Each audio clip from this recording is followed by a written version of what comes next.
I explore not just the issue, as I said, it's about going to the source of the problem. So going back to anything related to the parents or the ancestor, just going back to different generation, trying to understand their relationship with the world in general, the problem, and trying to get to the source of the problem. It's difficult to get that to the first session, but this is the framework I provide to my client. Then the idea is to work with them and to put them into a state of hypnosis. But what people don't really know is that we get into a state of hypnosis every day. You have been in hypnosis this morning when you woke up, when you went to this hypnopompic state. So, when you wake up, you are, this kind of groggy state when you don't really know, your eyes are lit. This is a state of hypnosis. It's a state of altered consciousness. So your consciousness is there, but you're not in a very, very present. This is a state of hypnosis. When you watch a movie, when you start like being very comfortable in your couch and you start realizing that you're watching something, but you don't really get everything, it is a state of altered consciousness. That's why there are billions of dollars or pounds invested in advertising, because at that moment, the message is easily absorbed. And this is why hypnotherapy is so powerful, because during this altered state of consciousness, you are more likely to get in touch with your subconscious, and you're more likely to reinforce something that you need to, or to decrease something that you have a fear of, or that you are unable to do. That's why this state is like this small window of opportunity for you to be able to inject or remove something that needs to be for you in your healing process. I don't know if I've explained that, but the main keyword is it's a very relaxing state, and you've got this kind of small opportunity to make the change with your client. So when you're working with your client, is it your typical, they come in and lay on a couch in kind of a dimmed room and you start walking them through the process? I've seen, on TV, like you will be hypnotized, but I've never actually heard what it's really like. Yeah, the pendulum is one technique. I don't really use it. It's almost like a psychotherapy session. So someone is sitting in front of me, but I use tables sometimes, because I also other modality that involve the body, like kinesiology. So I can just see if there is anything within there, what the Chinese call the meridian, different point with the body which is a bit more blocked, where the energy is not flowing. So sometimes I use it if the clients need it, but generally it's more like sitting in front of me, and there is a very nice, comfortable chair where they can sit, and then we talk, and then I put them into a state of hypnosis.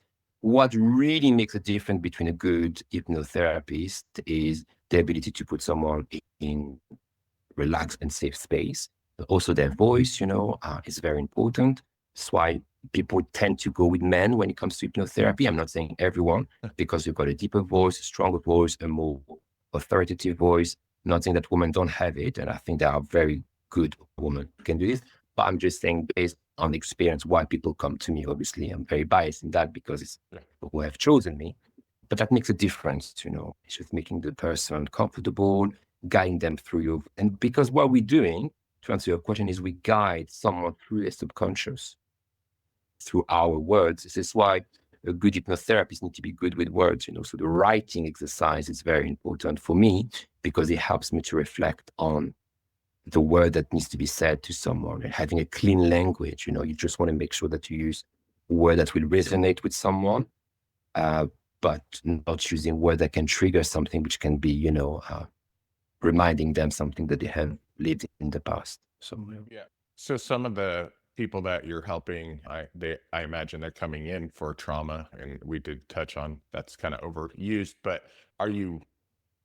are they reliving it? Are you walking them through that process to be able to deal with the traumas that they experienced? I've got people who have come for serious stuff.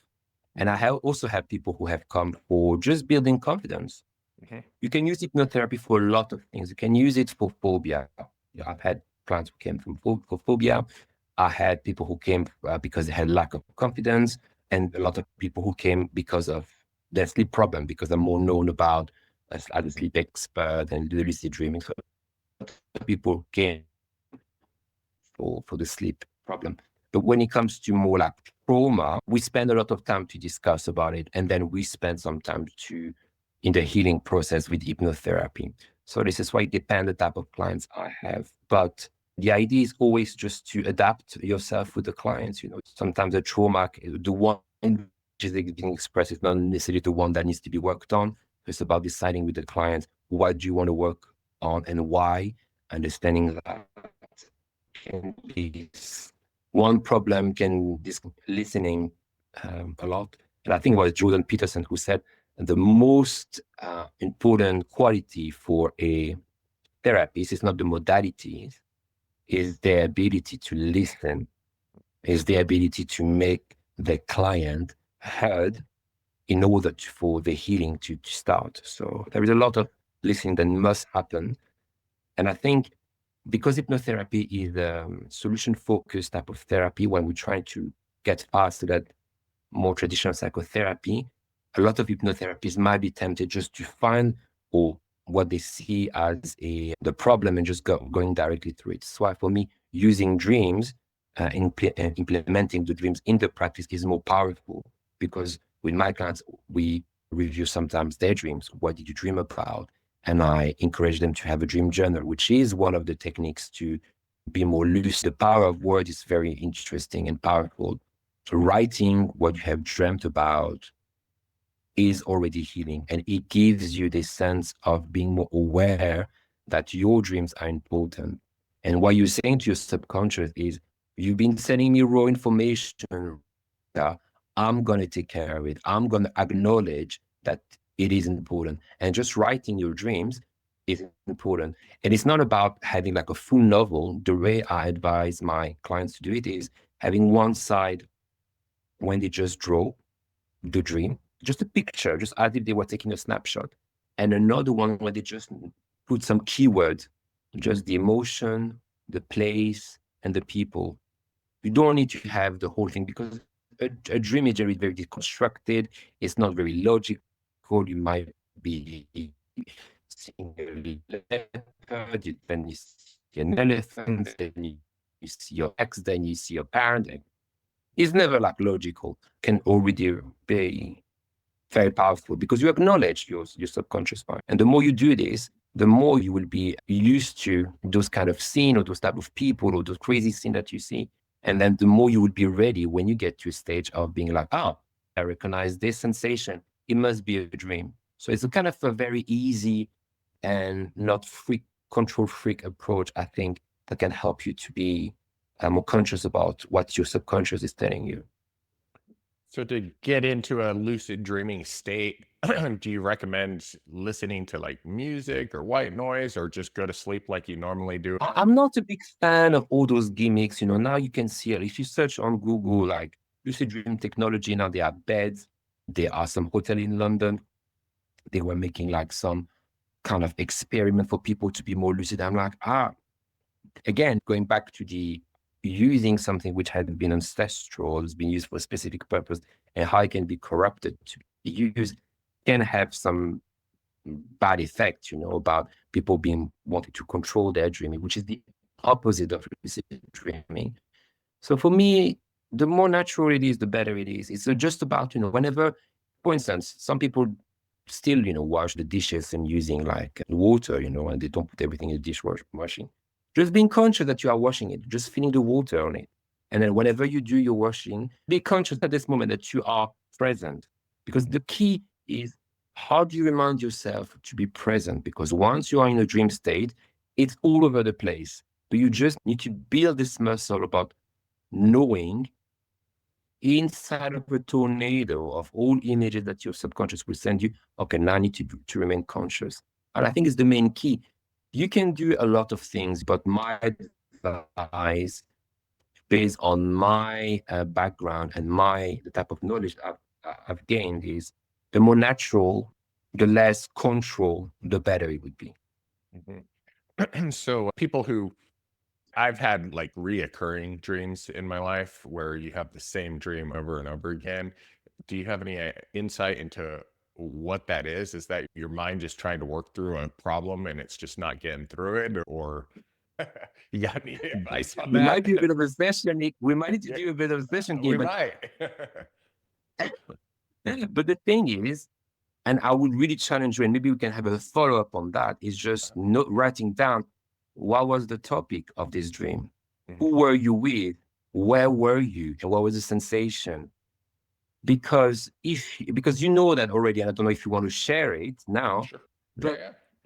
I mean, I've had a couple of dreams. One, I was in law enforcement for about 10 years as a reserve deputy, and it's just always like I'm in a stressful situation, and the higher up people in charge of me are always just coming after me and, uh, criticizing me. And I don't know why I have that dream, but it's a reoccurring thing. It may not be exactly the same, but the theme is always the same.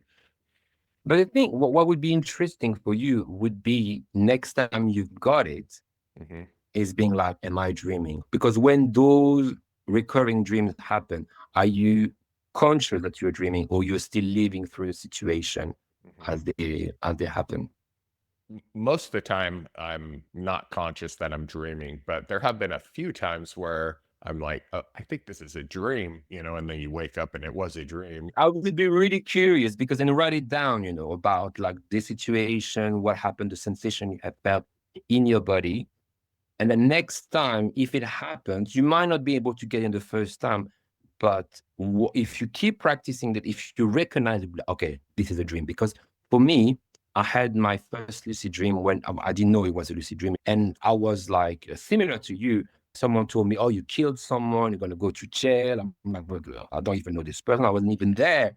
No, no, you did that. You're going to go to jail. I'm like, but this is a bit insane. Hold on a second. Sent to jail. And then I was like, but this is not real. But I was not scared. So I was like, something is odd here. And the guy said, you can cry or you can do whatever you want. You're going to stay here for the rest of your life. I'm like, but this is not possible. He said, believe me or not. And he locked the cell. And I told the officer, check me out. I'm going to wake up right now. And I woke up. And when I woke up, I'm like, whoa, You whoa. escaped. I escaped this crazy thing. But I've always been interested about dreams. My favorite movie when I was a kid was Nightmare on Elm Street. This is why I realized I didn't know it was a lucid dream, but I realized that there was a possibility to trick your mind. It's possible because I recognized I could feel it was not real. So I Mhm. think for you, the more you will practice it, and maybe you can just ask those people, why am I dreaming about that all the time? You can ask them and you can get an answer Mhm. or not, depending on what your subconscious want to tell you. It would be interesting for you to do the test and let me know how you did, because I, you will recognize, now we have spoken about it, you've mhm. addressed your subconscious. It is important. I want to know. Oh, Yeah, it would be interesting to see what kind of answers I get from the higher power, or wherever we're getting our yeah, yeah. subconscious. I have been trying to, I did ayahuasca in last December and I've had sessions and it brings you into kind of this dreamlike state. And so I now, when I'm not obviously under ayahuasca at night, I am trying to get kind of back into those states because it works sometimes just for a brief period of time. I'm like, oh, I'm asleep, but you're conscious. So I'm going to have to work a little bit more to get more answers to whatever the universe or whatever. And the good thing with lucid dreaming or dreaming is it happens every night. So Yeah. every day of your life, you have a chance to be lucid and to do something fun. But you can also practice stuff. If there is something you want to learn, you can just practice that. Whereas the ayahuasca, it's a ceremony. So a ceremony is something which is supposed to be at a moment in time for a specific reason. Mhm. And it's not like you're not going to get married every day, or, getting your driving license every day. Those kind of ritual of passage, they are for a specific reason. But dreaming, you will do every day. So Yeah. I think this is one of the benefits of being able to recognize when you're going to be lucid and to build this muscle of Well, like I can't wait being to able to. practice it more now that we've talked about it. I know I'm going to be trying it every night. So, people who are out there and want to learn more about you or get in touch with you, what's the best way to get a hold of you? So I've got my Substack, which is a newsletter. where I delve more into the future of work, but also the psychology of human behavior. Talk about the drama triangle, addiction. My latest article is what's the value of our life when we work overtime? What I delve into, why we are so obsessed about working more, why we all know that time is money. So I've got my newsletter. I've also got my profile when I just get people for hypnotherapy, which I also can do lucid dreaming practice. But the main place where people can find me is on Substack, and I'm sure you're Okay. going to put my link at Yep, the end. absolutely. Yeah, for Thank sure. you.